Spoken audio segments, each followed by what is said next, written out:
নতুন আলু দিয়ে মুরগির মাংসের পাতলা ঝোল রান্না করব আজকে। তো ফার্স্টে আমি তেল গরম দিলাম, এরপরে দিলাম এলাচ, দারুচিনি, এরপরে পেঁয়াজ কুচি দিয়ে দিচ্ছি। এখানে আমি পেঁয়াজ বাটা ইউজ করবো, এজন্য পেঁয়াজ অল্প দিলাম। এরপরে দিচ্ছি রসুন বাটা, এখানে ছোট চামচের 2 চামচের মতো দিয়েছি। এখন দিয়ে দিচ্ছি আদা বাটা। মুরগির মাংসে রসুন বাটা বেশি দিতে হয়, আদা বাটা কম দিতে হয়। এরপর এখন এটা সব কিছু ভেজে নিচ্ছি। এরপরে দিয়ে দিচ্ছি পেঁয়াজ বাটা।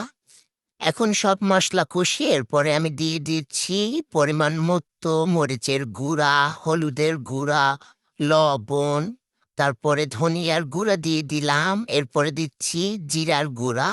এখন অল্প একটু পানি দিয়ে মশলাটা ভালো করে কষিয়ে নিব। মশলা যত কষাবেন ততই মজা হবে মুরগির মাংস রান্না। এরপরে আমি মুরগির মাংস দিয়ে দিচ্ছি, আর সাথে আলুও আছে। এখন এটাকে ভালোভাবে কষিয়ে নিব। আর আমি সাধারণত ঢাকনা দিয়ে ঢেকে ঢেকে তারপরে কষাই, তাহলে তাড়াতাড়ি হয়।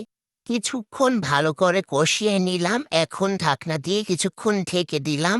এরপরে আমি অল্প একটু পানি দিয়ে ঢেকে দিয়েছিলাম যাতে তাড়াতাড়ি হয়, নিচে লেগে না যায়। এখন একটু নাড়াচাড়া দিয়ে আবার ঢেকে দিব। পানিটা যতক্ষণে না শুকায় আর কি, ততক্ষণ এটা কষাতেই থাকবো। তারপরে এই যে ঢাকনা দিয়ে ঢেকে দিলাম। এরপরে চলে আসলাম, দেখি হয়ে গেছে, আমার তেল বের হয়ে আসছে। এরপরে আমি পরিমাণ মতো এখানে পানি দিয়ে দিলাম যতটুকু লাগে। আমি আজকে একটু ঝোল রাখবো, এজন্য একটু পানি বেশি দিলাম।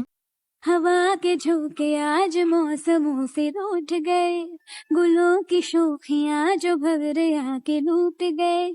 बदल रही है आज जिंदगी की चाल जरा, इसी बहाने क्यों न मैं भी। একটা বাটিতে ঢেলে নিলাম। তো কেমন হয়েছে অবশ্যই কমেন্টে জানাবেন।